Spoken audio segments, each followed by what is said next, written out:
High friends, welcome back to the channel. Thumbnail দেখি গম পাইছে আজি আমি ক'ত যাম। এতিয়া লাহে লাহে গৰমৰ দিন আৰম্ভ হ'ব। ছুটিৰ সময়ত অলপমান পাহাৰীয়া জেগালৈ যাবলৈ সকলোৰে মন কৰে। তেতিয়াহ'লে ব'লকচোন আপোনালোকক আজি লৈ যাওঁ শ্বিলঙৰ ফালে।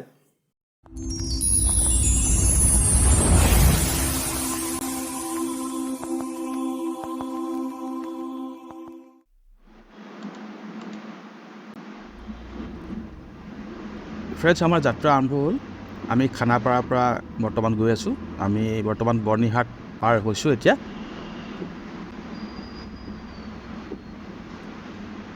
পিছত আমি নংপু পাম। নংপুতে হয়তো আমি একাপ চাহ খাই ল'ব পাৰোঁ। তাৰপিছত আমি বৰাপানী পামগৈ।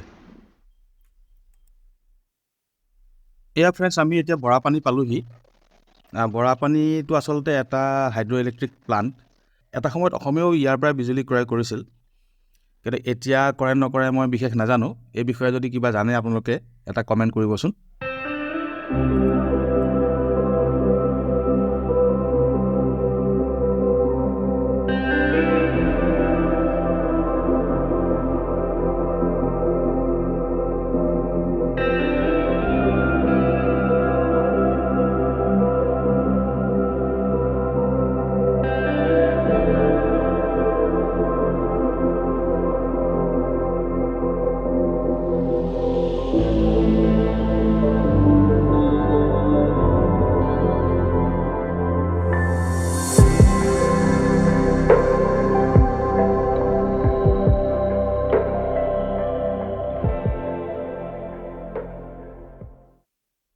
ফ্ৰেণ্ডছ, আমি এতিয়া বৰ্তমান শ্বিলং সোমাইছোঁহি।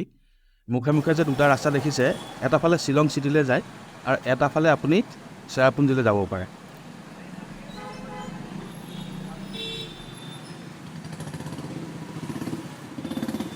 শ্বিলঙৰ ৰাতিপুৱাৰ ব্যস্ততা আৰম্ভ হৈছে। অফিচ কাছাৰীবিলাক খুলিছে।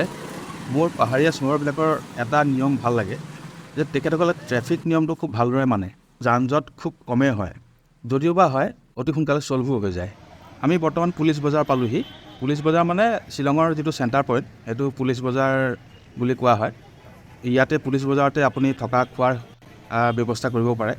কিন্তু মই এইখিনিতে আপোনালোকক এটা কথা ক'ব খুজিছোঁ যে যদি আপোনালোকে শ্বিলঙলৈ আহে, যদি আপুনি সোনকালে যদি শুব বিচাৰে, তেতিয়াহ'লে পুলিচ বজাৰত থাকিলে কিন্তু আপুনি সোনকালে শুব নোৱাৰে। প্ৰায় 11টামান বজালৈকে ইয়াত হুলস্থুল চলিয়ে থাকে, কাৰণ বিভিন্ন ধৰণৰ টুৰিষ্ট আহি থাকে। তেওঁলোকে বজাৰ সমাৰবিলাক ৰাতি কৰে বা এটা নাইট লাইফ এটা চাব বিচাৰে। সেইকাৰণে মই আপোনালোকক ছাজেষ্ট কৰিম যে আপোনালোকে পাৰিলে অকণমান দূৰত হোটেল ল'ব।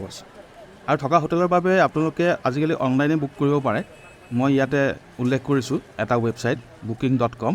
তেওঁলোকৰ ৱেবছাইটত গৈ আপুনি বিভিন্ন ধৰণৰ হোটেল, ভিলা বা আপোনাৰ হোমষ্টে বা এপাৰ্টমেণ্ট এনেকৈ ল'ব পাৰে। কাৰণ কেলৈ শ্বিলং যদি ঘূৰিবলৈ আহিছে, তেতিয়াহ'লে আপোনালোকে হাতত নাই কমেও এসপ্তাহ দিন লৈ আহক, নহ'লে সম্পূৰ্ণভাৱে শ্বিলং বা আশে পাশে ঘূৰা আপোনাৰ নহ'ব।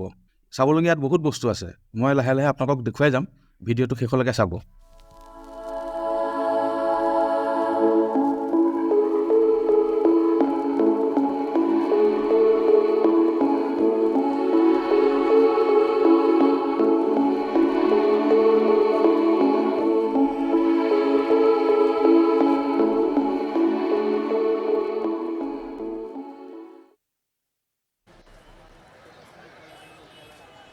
প্লাছ ইয়াত কিন্তু বস্তুৰ দাম বহুত বেছি। যদি এখন পৰঠা আপুনি গুৱাহাটীত খাই 30 টকা, ইয়াত হ'লে 70 টকা। হোটেলৰ ভাড়া যদি গুৱাহাটীত যদি ভাল আপুনি ঠিক ঠাক এখন হোটেল যদি বিচাৰে, তেতিয়াহ'লে আপুনি 1000-1200 টকাৰ ভিতৰত বৰ ধুনীয়া হোটেল আপুনি পাব। কিন্তু ঠিক একেধৰণৰ হোটেল ইয়াত হয়তো 2300-2400 এনেকুৱা হ'ব।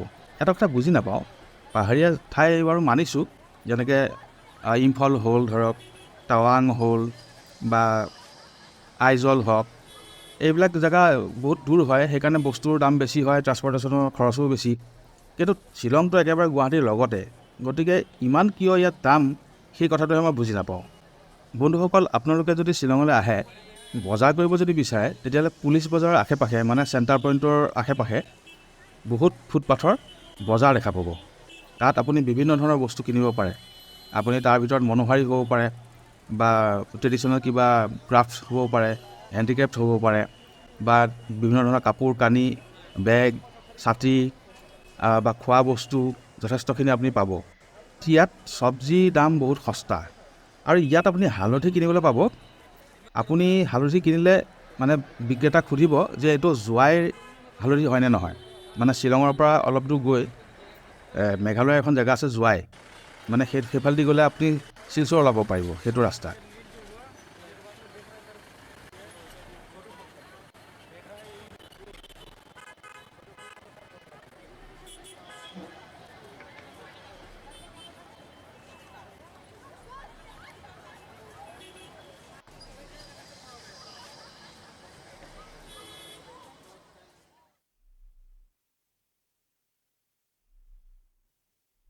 এক ৰাতি থকাৰ পিছত আপুনি পিছদিনাখন এলিফেণ্ট ফলছ চাবলৈ যাব পাৰে।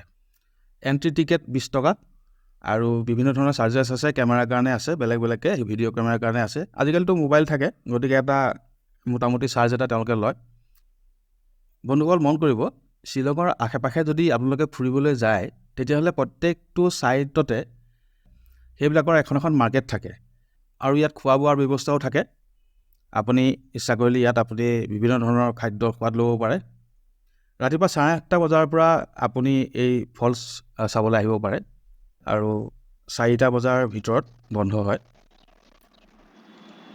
এয়া আমি চিৰিয়ে তললৈ নামি গৈছোঁ। এক বৰ ধুনীয়া প্ৰাকৃতিক পৰিৱেশ। নিজৰাকেইটাৰ কুলু কুলু শব্দই আপোনাক মন্ত্ৰমুগ্ধ কৰিব। আমি অলপমান নিজৰাকেইটাৰ ওচৰলৈ যাওঁ।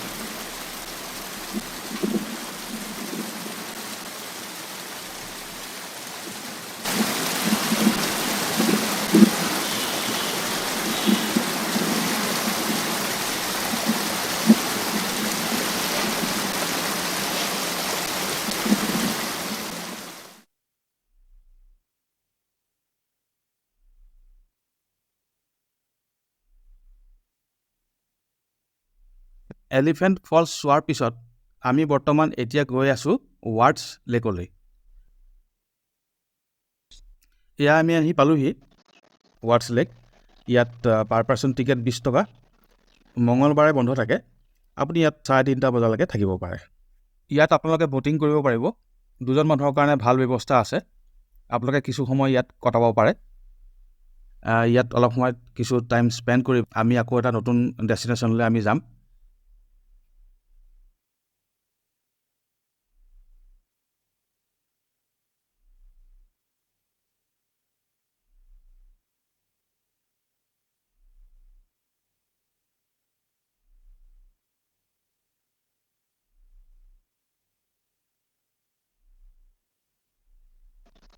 বৰ্তমান আমি আহি পালোহি ডন বস্ক' মিউজিয়ামলৈ। আমি কিছু সময় ইয়াত কটাম আৰু এই মিউজিয়ামটোৰ ভিতৰত কি কি আছে আপোনালোকক দেখুৱাম আৰু নিজেও চাম। মই অৱশ্যে আগতে এবাৰ আহিছিলোঁ, তথাপি আজি এইটো ছেকেণ্ড ভিজিট বুলি ক'ব পাৰে। ইয়াত ফ্ৰেণ্ডছ বিভিন্ন ধৰণৰ উত্তৰ পূৰ্বাঞ্চলৰ সাংস্কৃতিক নিদৰ্শনসমূহ বা বিভিন্ন ধৰণৰ তথ্য কলা সংস্কৃতিৰ বিষয়ে তেওঁলোকে আটোমটোকাৰীকৈ সজাই ৰাখিছে। ইয়াত উত্তৰ পূৰ্বাঞ্চলৰ বিভিন্ন ধৰণৰ সাংস্কৃতিক কিবা তথ্য বা এনেকুৱা ধৰণৰ কিবা জানিব বিচাৰে তেতিয়াহ'লে ইয়াত আপোনালোকে পাব পাৰে। এইটো এটা ভাল আপোনালোকৰ কাৰণে টুৰিষ্ট স্পট হ'ব পাৰে।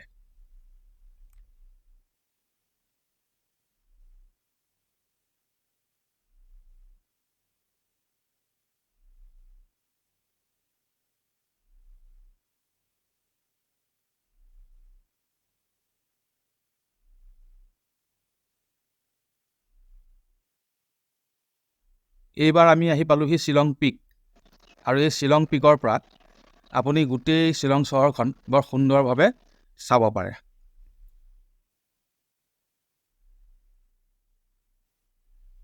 লগতে আপুনি ইয়াৰ খাচী ড্ৰেছ ভাড়ালৈ লৈ আপুনি ফটো উঠিব পাৰে। ইয়াত ধুনীয়া এটা ৱাটছ টাৱাৰ দিছে তেওঁলোকে। এইফালেদি উঠি গৈ ওপৰত টেলিস্কোপ এটাও দিছে, টেলিস্কোপ দিও চাব পাৰে আপুনি ইচ্ছা কৰিলে। ইয়াৰ পৰা আপোনালোকে কিছুমান ক্ৰাফ্ট আইটেমো কিনিব পাৰে। আপোনাৰ কাৰণে এটা ভাল এক্সপিৰিয়েঞ্চ হ'ব পাৰে।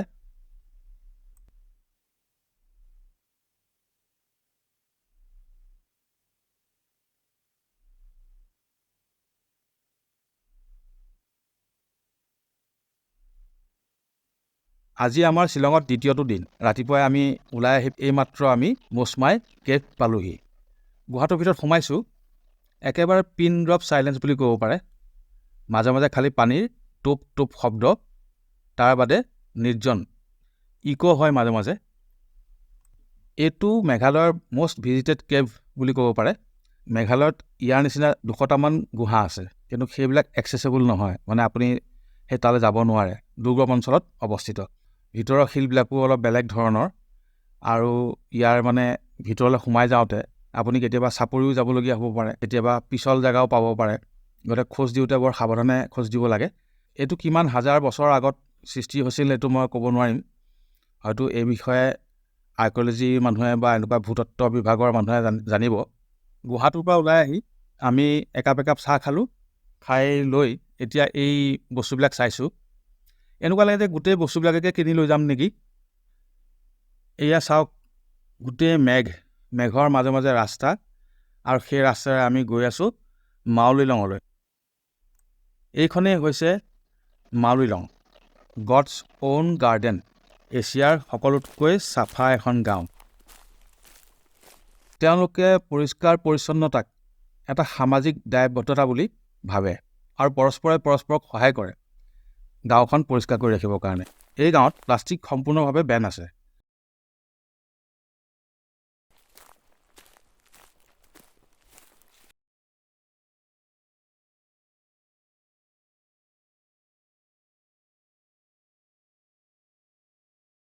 তেওঁলোকে জৈৱিক সাৰ ব্যৱহাৰ কৰে।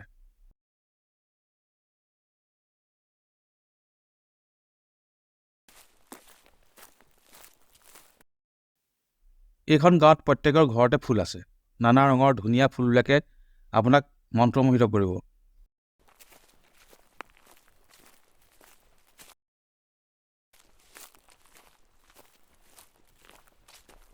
এইখন এখন প্ৰাইমেৰী স্কুল।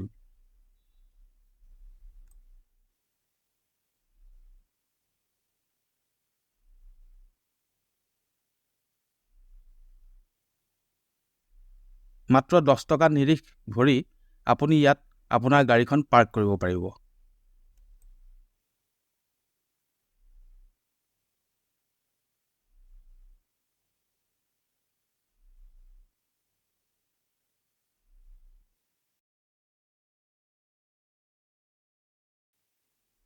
আৰু এইখন হৈছে লিভিং ৰুট ব্ৰিজ, মানে দুজোপা গছৰ শিপাৰে সৈতে তৈয়াৰ কৰা এখন দলং, যিখন দলং জীৱিত।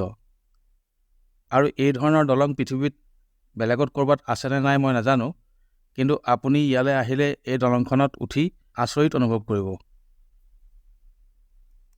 যিহেতু গাঁওবাসী সদায় প্ৰকৃতিৰ লগতে থাকে, সেইকাৰণে প্ৰকৃতিৰ প্ৰত্যেকটো গুণ তেওঁলোকে বিচাৰি পায়, আৰু উঠি অহা প্ৰজন্মকো তেওঁলোকে এই বিষয়ে শিকায়।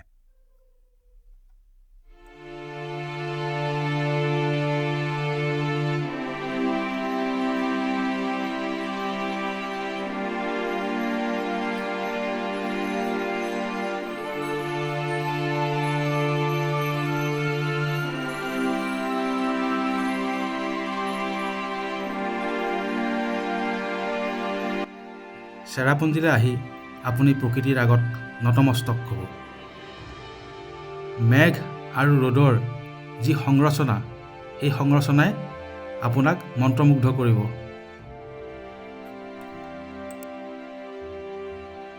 আমাৰ মুখে মুখে সৌৱা বাংলাদেশ।